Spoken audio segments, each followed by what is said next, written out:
darhol oldinga boryapti. Tojikiston vakili.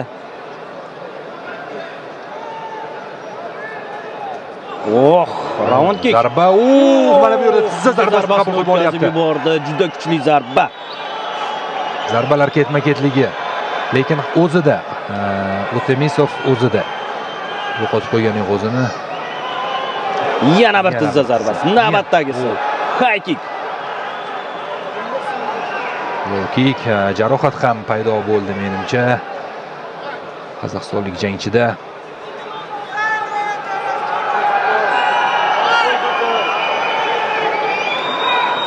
Takedownga harakat. Bermayapti. Yakubov va aksincha o'zi jangni parterga ko'chirishni uddaladi. Bo'g'ib qo'yishga harakat qilib ko'radi. Mana bu yerda o'xshaydimi? Lekin adashmasam burnidan qon oqayotgandi.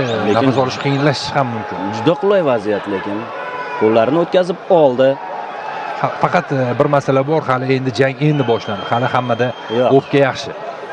Yo'q, bermadi. Do'stlar, mana shu jangdan keyin yana bir jang bo'lib o'tadi. Ana o'sha jangdan so'ng asosiy kartga o'tamiz. Tirsak zarbasi Yakubov o'tkaza oldi. Yuqorida ham aytib o'tdim, Tojikistonda havaskor MMA juda yaxshi rivojlangan, jahonning yetakchilari qatorida e'tirof etiladi.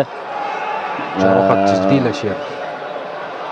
Va professional yo'nalishda ham ko'rdik. O'zingiz guvohiga aylandingiz. Bir nechta tojikistonlik jangchilar faoliyat yurityapti. Yana bir o'ng qo'l zarbasi. Juda ham kuchli zarbani o'tkazib yuboryapti Utemisov va menimcha referi aralashadimi?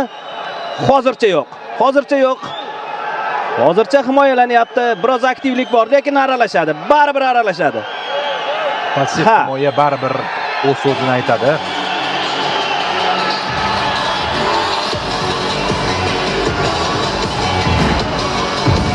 Bu yerda yosh ham menimcha o'z so'zini aytdi. 26 yosh, albatta endi yonib borayotgan jangchi. Bunga qarshi esa